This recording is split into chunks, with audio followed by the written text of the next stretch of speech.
o dia natalício de Herodes. Dançou a filha de Herodias diante dele e agradou a Herodes, pelo que prometeu com juramento dar-lhe tudo o que pedisse, e ela, instruída previamente por sua mãe, disse: dar-me aqui num prato a cabeça de João Batista.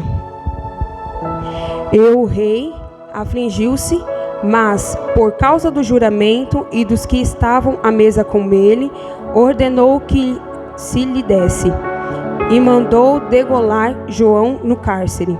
E a sua cabeça foi trazida num prato e dada à jovem, e ela a levou à sua mãe. E chegaram os seus discípulos e levantaram o corpo e o sepultaram, e foram anunciá-lo a Jesus.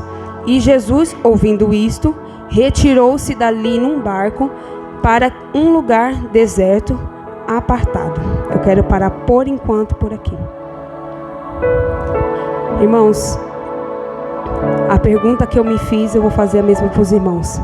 Quem é João Batista? Quem foi João Batista? E eu buscando na palavra do Senhor, João Batista, ele era um homem a qual ele batizava, né? A gente vai falar um pouquinho dele grande. Batizava as pessoas que queriam verdadeiramente se converter dos seus pecados. Só que lá atrás, João Batista, ele é filho do sacerdote Zacarias e Isabel, que a sua mãe Isabel é prima de Maria, que é a mãe de Jesus. Isso significa que João Batista e Jesus eram primos, não é verdade? E ali,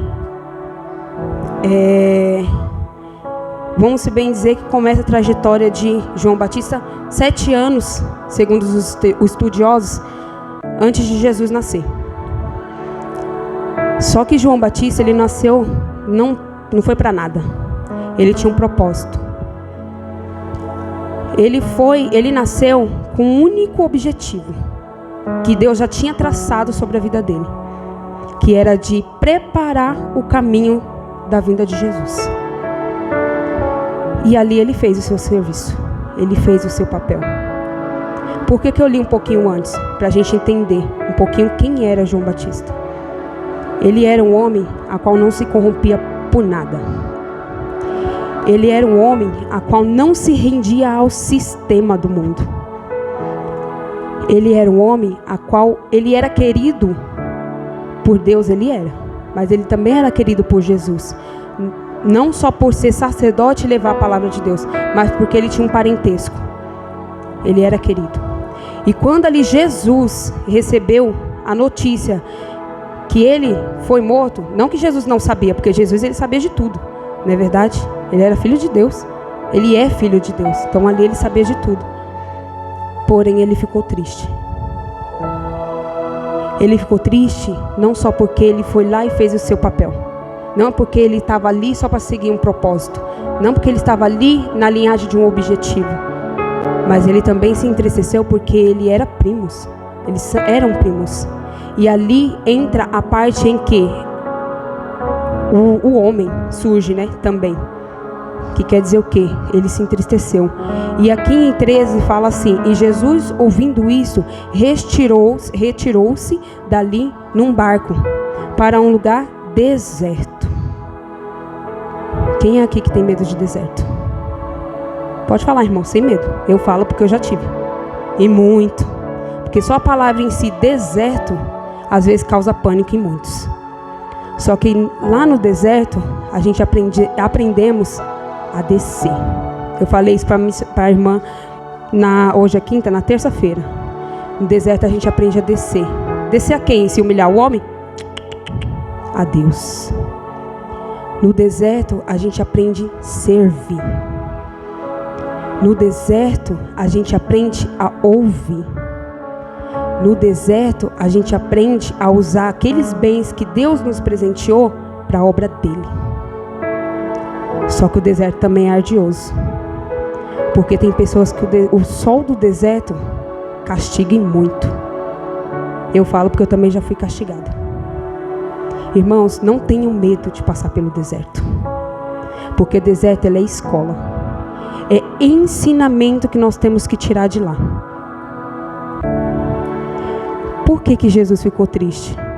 E aqui ele fala que ele se apartou e foi para o deserto. Ele saiu de perto. E significa que Jesus queria ficar sozinho. Aí eu trago para mim e para você. É ruim ficar sozinho? Demais, né? Só que às vezes é necessário. Eu vou falar da mesma forma a frase a qual eu escutei e eu chorei muito, porque ela é verdadeira. Quem muito quer estar no meio de uma multidão, não tem tempo para ficar com Jesus 1 minuto sequer. Sabe por quê? Precisa aumentar não, irmão. Sabe por quê? Porque às vezes a gente quer ficar muito cercado perante os homens. Fazer para mostrar para os homens e para Deus como é que fica. Irmãos, eu pegando essa palavra, eu chorei muito. Que eu falei, Senhor, o que eu estou fazendo para Ti? Qual é o momento e qual eu estou reservando para Ti? Aí eu pergunto para a igreja. Não precisa responder para mim não, porque eu não sou juíza. Deus, Ele não me deu esse posto. E eu também não posso julgar ninguém. Só que aí eu faço a pergunta para os irmãos. Qual é o tempo que vocês estão dando para Deus? É o restinho? É o restinho do dia? O restinho da semana? Ou é após você levantar, acordar, levantar e dobrar o seu joelho? Irmão, é doloroso, porque para mim foi. Foi muito doloroso. E você se deparar com a realidade, em qual você viu o resto, para Deus não é o bom. Ele está cansado de receber o resto. E Ele alerta todos nós, pois Ele está vindo. E Ele vem para buscar os verdadeiros adoradores. Ele vem buscar os verdadeiros. E aí? Vocês estão sendo, eu estou sendo verdadeira perante Deus? Diante dEle? Ficar sozinho, irmãos, não é ruim não. Desde que a gente use nosso tempo livre, quando estamos sozinhos, para Deus, não é ruim não. E ultimamente nem mensagem mais eu quero responder de ninguém. Porque eu falo, Senhor, eu quero usar o meu tempo para Ti.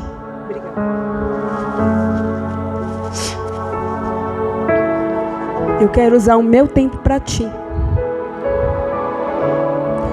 E isso foi diante uma situação a qual aconteceu, a qual Deus Ele usou a boca do meu filho de 5 anos para falar. A senhora precisa mais se achegar a Deus. Sabe o que é uma criança de 5 anos virar para você e falar isso? Aí você se pergunta, e aí? O que a gente está fazendo para Deus? Qual é o tempo livre? Qual é o momento livre que nós temos? Qual é o tempo, na verdade, precioso que nós temos? É aquele que você passa o tempo varrendo a casa? É aquele que você passa o tempo indo na casa do vizinho? É aquele que você passa o tempo de trabalhar? Lógico que a gente tem que trabalhar, trazer o mantimento para casa. Porque isso também, Deus, Ele nos colocou para fazer. Mas e aí, quando você acorda? O primeiro pensamento é de agradecer a Deus pelo abrir de olhos que estamos tendo. Pelo ar a qual nós estamos respirando. É o agradecimento que você está dando, que nós temos, não você, mas nós estamos dando a Deus? Irmãos, a palavra do Senhor fala que Ele é amor, mas Ele também é fogo consumidor. E ai daquele que cai na ira de Deus. Irmão, é complicado. Não tenha medo do deserto, pois no deserto é doloroso, é doído, porque a gente... Aí os irmãos perguntam, como que é passar pelo deserto? O deserto é quando nós estamos lá, sem nada, dentro do nosso lar. O deserto é quando nós estamos cheios de dívida. O deserto é quando nós estamos com uma enfermidade que médico nenhum descobre. O deserto é quando a gente bate de porta em porta atrás de um emprego, a gente não acha nada. Só que é nesse deserto que Deus, Ele trata. Ele trata cada um de nós. É no deserto a qual a gente aprendemos a lidar. É no deserto onde a gente aprendemos a nos calar. E é no deserto onde a gente aprendemos a nos humilhar perante a Deus. Aqui, Jesus, ele desejou estar sozinho. Ele queria estar sozinho, porque ele queria falar com o papai. Aí tá outra coisa, irmãos, pode ficar com raiva de mim. Mas de mim não, na verdade, fica com raiva de Deus, porque eu levei, então e todo mundo vai levar, né, pastor? Eu vou falar uma coisa para os irmãos. Chega desse negócio de bater na porta todo dia do nosso irmão. Ah, mas você tá querendo dizer o quê? Tô querendo dizer que para de ir todo dia no seu irmão e esquecer daquilo que é prioridade na tua vida. As coisas importantes, ela vem depois. Teve uma vez que eu fiz uma burrada de uma parente minha de longe na minha casa.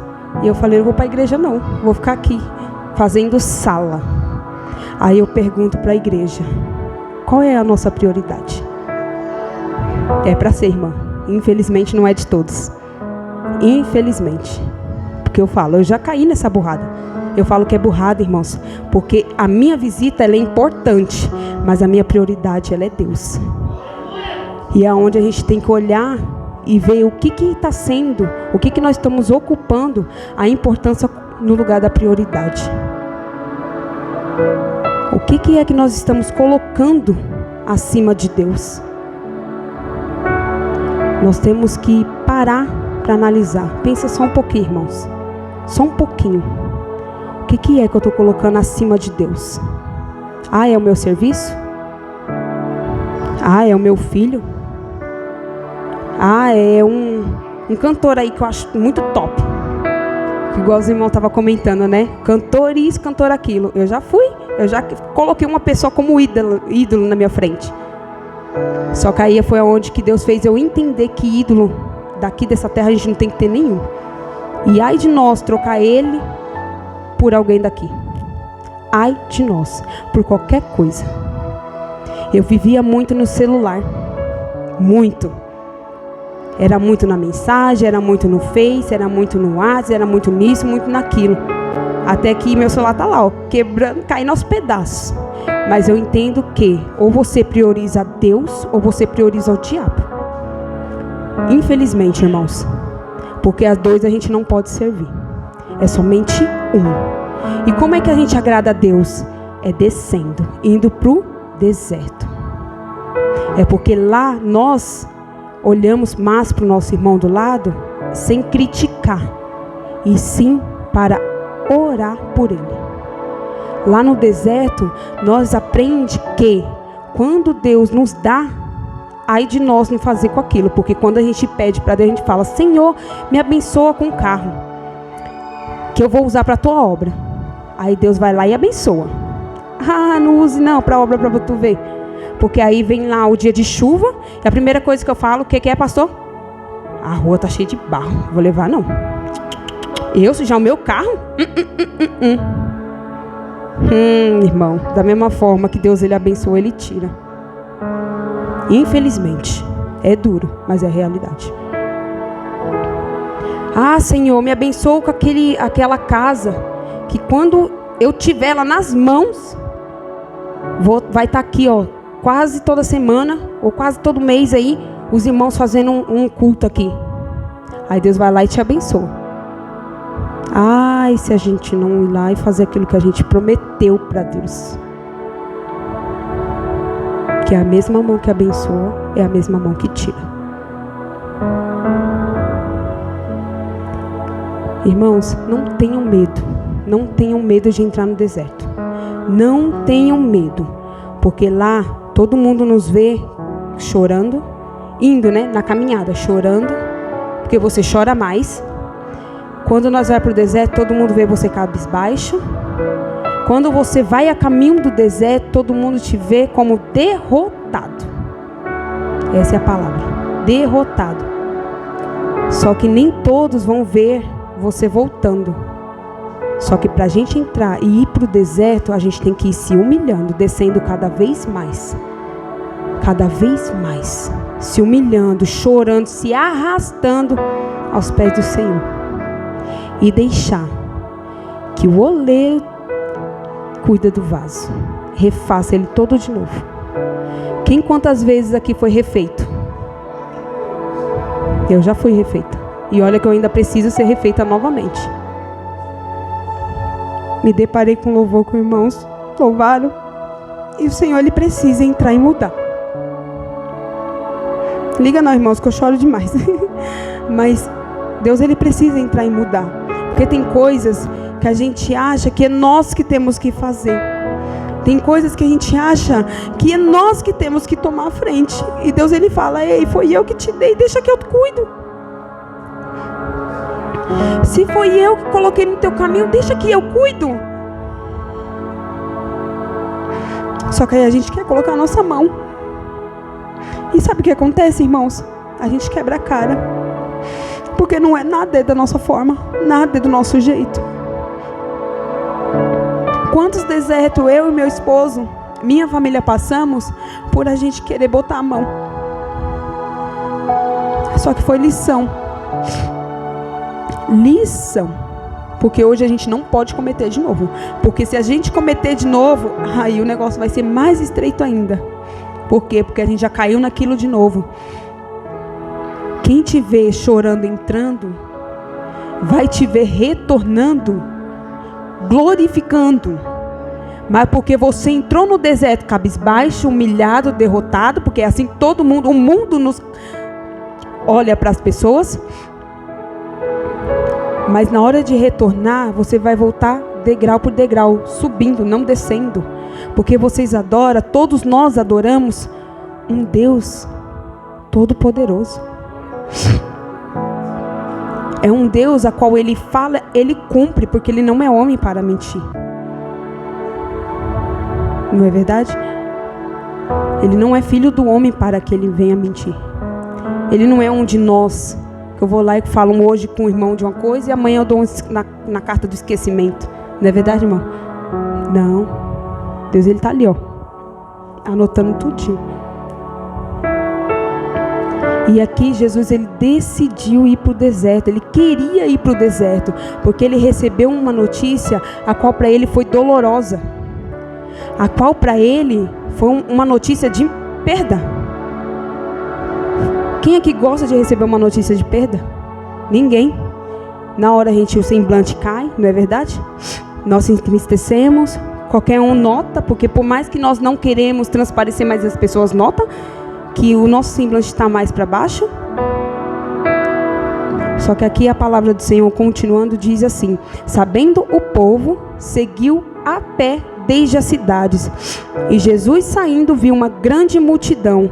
Aí eu te pergunto, ele conseguiu chegar até lá no deserto? Para poder orar? Chegou não, irmão. Ainda não. Chegou ainda não. Por quê? Porque entenda que mesmo você passando por um deserto, Deus vai mandar um na tua vida para você cuidar.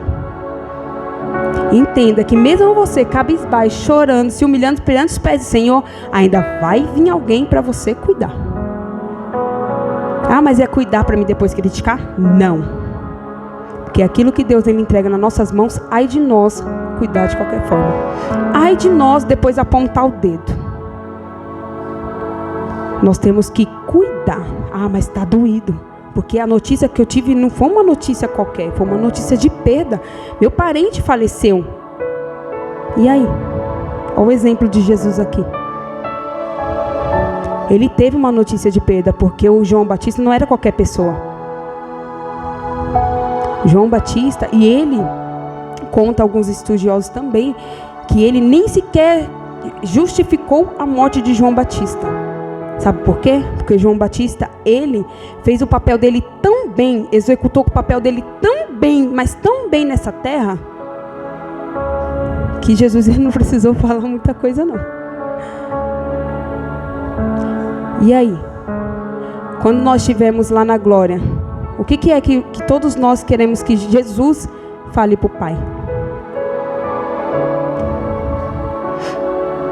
Será que é olhar e falar assim: opa, esse aí tá doído, porque foi uma perda grande, mas fez um papel para o Senhor que, olha, ninguém precisa mais fazer. Executou um papel tão bem, que as mesmas coisas que João Batista fez, ninguém até hoje precisa fazer. Busca lá um pouquinho a fundo a história de João Batista. O cara era, vamos bem dizer assim, que nem diz o ditado, né, pastor? O cara. Ele não se rendia, igual eu falei aqui para os irmãos, a sistema. Foram lá os pessoal de Roma, se eu não me engano é Roma, né? Que eu até me perdi um pouquinho nisso. Foi lá e foram lá poder tirar satisfação quem ele era, né? Porque confundia ele com todo mundo, menos com ele mesmo. Era com Elias, era com o próprio Messias, achando que até ele mesmo era Jesus. E ele falava que não, que ele só estava ali de passagem para poder abrir o caminho para Jesus. Só isso. Que ele veio antes, porque ele veio antes de Jesus. Mas aquele que veio depois era maior que ele. E ele ali só estava para fazer o quê? Abrir caminho para Jesus. Preparar o povo, preparar o coração do povo. Para quando vinsse o Emanuel, as pessoas reconhecer e entender quem era Jesus. Era esse o papel de João Batista. E ali ele teve a consequência. Por fazer a vontade do Senhor, ele teve consequência, que foi a morte dele. Só que aí é que nem nosso pastor fala. Como é que é, pastor? Viver, como que é? Viver é Cristo, morrer é? Viver é Cristo, morrer é? Foi isso que aconteceu na história de João Batista, na vida dele. Ele reclamou? A Bíblia não relata. Ele murmurou? A Bíblia não relata. Mas eu, Natana, tenho certeza que esse cara deve ter glorificado até o último. Porque ele não servia a qualquer um. Ele servia a um Deus todo-poderoso, a qual ele sabia que quando ele partisse ia estar um lugar preparado para ele lá em cima. Ia estar lá a coroinha dele lá em cima. E aí, como é que nós queremos ser reconhecidos? Diante de Deus. Como é que nós queremos? Qual é a importância que está aí? Porque Jesus aqui, ele mostrou para nós quem é prioridade na vida dele. Jesus, ele queria ir para o deserto para orar. Porém, ele não conseguiu ainda chegar lá. Porque quando ele desceu do barco, uma grande multidão estava lá. Por que a grande multidão estava lá? Porque quando a multidão viu ele entrando no barco, seguiu ele por terra. E ele dentro do riozinho, né? Subindo, indo. E o povo, a multidão, por terra. E aqui continua dizendo assim. E Jesus saindo viu uma grande multidão. E possuído de íntima compaixão para com ela, curou os enfermos. E sendo chegada a tarde, os seus discípulos aproximaram-se dele, dizendo: o lugar é deserto e a hora é já avançada. Despede a multidão para que vão pelas aldeias e comprem comida para si. Jesus, porém, lhes disse: não é mister que vão, dai-lhes vós de comer. Então eles lhe disseram: não temos aqui senão 5 pães e 2 peixinhos. Quer dizer o que, irmãos? Jesus, ele ali estava com uma notícia de dor, uma notícia de perda, mas ele não deixou de fazer aquilo que o Pai lhe entregou. Ali ele viu que a multidão seguia, que ali, irmãos, aí eu pergunto, a multidão era de pessoas ricas? Pessoas curadas? Pessoas que nem necessitavam? Não, ali eram pessoas que estavam enfermas. Pessoas que não estavam só com enfermidade física, mas com enfermidade espiritual. Pessoas endemoniadas, acredito que tinham ali no meio também. E Jesus ali, ele curou. Ele estava ali, no momento de perda, no momento de dor, querendo adorar, querendo orar a Deus, entregar a petição dele, entregar a dor dele, entregar a lágrima dele. E ele se depara com uma multidão, a qual ele tem que cuidar. E aí? Será que quando nós estamos no nosso momento de dor, nós cuidamos daquele que Deus envia no nosso lar? Irmãos. Será que nós falamos assim, vai depois, agora não dá não, porque hoje não estou legal, porque eu perdi um ente e não dá. Tá aqui a nossa irmã que falou, que estava lá a pessoa enferma, E ela saiu de um canto, foi para o outro. Irmãos, isso é entender que não foi qualquer um que te chamou. Não foi qualquer um. Não foi qualquer um que entregou uma missão nas suas mãos, nas nossas mãos. E nós temos que cumprir. Nós temos que dar graça a Deus a tudo. Seja nas coisas boas ou seja nas coisas ruins. Eu estava ali na porta falando: Senhor, me ajude a te agradecer em tudo. Em tudo. Te colocar como prioridade na minha vida em tudo. Porque quando nós buscamos a Deus em primeiro lugar, as demais coisas ela é acrescentada. Só que nós precisamos buscar a Deus em primeiro lugar. Isso quer dizer o quê? Prioridade. É prioridade. Vamos parar de colocar as coisas importantes acima das prioridades. Ah, mas o meu serviço tá difícil o negócio aqui. Oh, Deus te entregou. E aí? Deus entregou na tua mão. Tá certo que Ele te entregou. Se Ele te colocou ali, não foi à toa. Um propósito você tem, mas você não pode esquecer quem é a tua prioridade. Não é verdade, irmão? Não devemos. Porque às vezes a gente fala assim: Senhor, me abre uma porta de emprego que eu necessito muito. Mas quando nós entramos lá dentro, nós esquecemos quem é a nossa prioridade. É igual meu esposo compartilhando outro dia, nós dois lá em casa. Nós lembramos de Deus na hora de ir. Mas quando nós estamos lá no meio, nós esquecemos. Por quê? Senhor, me abre a porta de emprego. Senhor, me abençoa com isso. Senhor, me abençoa com aquilo. Mas quando nós estamos lá no emprego, quando nós estamos com a bênção na mão, quando nós estamos diante daquilo que nós pedimos para Deus, esquecemos. Esquecemos da prioridade. E colocou o serviço que era importante na frente. Irmãos, eu não estou falando isso para apontar ninguém. Eu falo isso por experiência própria. Eu pedi muito a Deus um serviço e Deus, Ele me deu o ano passado. Só que quando eu entrei lá dentro, eu esqueci que era a minha prioridade. Das pessoas olhar para você e falar: e aí? E sabe o que aconteceu? Eu saí. Com 2 meses depois, a firma fechou daqui para outro canto. Por quê? Porque eu esqueci a minha prioridade quando eu estava lá dentro. Nós temos que entender que não importa o que pedimos para Deus. Primeiro, nós não temos nem que pedir, nós temos que exaltar. Se humilhar, se derramar.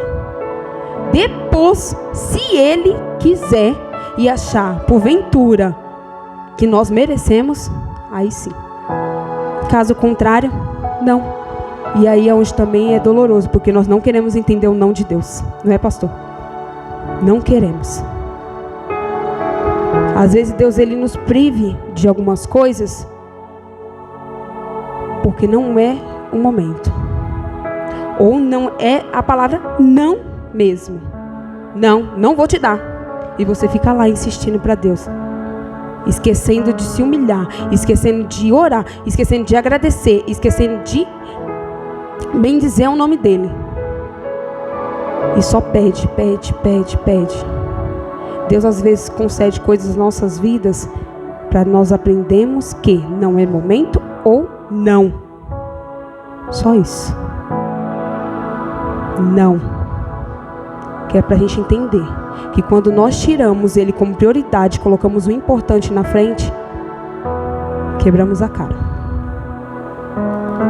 E aqui voltando para cá. Aqui, quando Jesus saiu de lá do barco, viu a multidão, ele, irmãos, por mais que ele estava ali dolorido, ele fez o papel dele. Ele foi lá e curou todos. Em outras versões fala que ele curou todos, né, pastor? Fala que ele curou a todos. Ele teve aqui, fala, compaixão. Ele teve compaixão, íntima compaixão. Ele curou a todos. A todos. Voltando aqui. E ele disse: trazei-me aqui. E tendo mandado que a multidão se assentava sobre a erva, tomou os 5 pães e os 2 peixinhos, e erguendo os olhos do céu, os abençoou. E partindo os pães, deu aos discípulos, e os discípulos à multidão. E comeram todos, e saíram-se e levantaram-se em todos os pedaços, que sobejaram 12 alcofas cheias. Que é bacionas, né, pastor? Como que é o nome disso? Isso, cestas. Que é cestas. Isso quer dizer o quê, irmãos? Quando nós, mesmo em meio à dor, glorificamos o Pai, cuidamos daquilo que Ele entregou na nossa mão, pode ficar tranquilo, que você vai sair alimentado, saciado e ainda tem mais. Sobra para depois ainda. Sabe quando Jesus conseguiu ir lá para o deserto? Aqui no capítulo 22. E logo ordenou Jesus que os seus discípulos entrassem no barco e fosse adiante para outra banda, enquanto despedia a multidão. E despedida a multidão, subiu ao monte para orar à parte. E chegando lá à tarde, estava ali só. Isso significa o quê? Que Jesus não estava com até os seus discípulos, que eram os íntimos dele, que eram os mais chegados, ele despediu todos para ficar a sós com o Pai. Entenda, irmãos, quando nós descemos no propósito de adorar, de orar, se derramar, de se humilhar perante os pés do Senhor, nós levantamos, fazemos a vontade dele e ele vai cuidando de tudo. E levantamos com uma resposta. Mas a resposta é de um dia para o outro? Não. Isso é para algumas pessoas. Quem tem mais intimidade ainda com o Pai. Isso aí é só para algumas pessoas. Mas que você tem uma resposta, você tem. Só basta a gente se humilhar. Somente isso. Se humilhar. Tem um versículo aqui que fala assim, 2 Crônicas 7:14, que fala assim: e se o meu povo, que se chama pelo meu nome, se humilhar e orar e buscar a minha face e se converter dos seus maus caminhos, então eu ouvirei dos céus e perdoarei os seus pecados e sararei a terra. Irmãos, aqui no meio fala humilhar e orar. É só isso. É só isso que o papai quer. Só desce mais um pouquinho. Vamos nós descermos todos mais um pouquinho. Desce. Ah, mas as pessoas estão falando mal. Não liga. Desce. Ah, mas o fulano. Desce. Mas eu vou perder minha casa. Desce. Eu vou perder o meu carro. Ei, desce.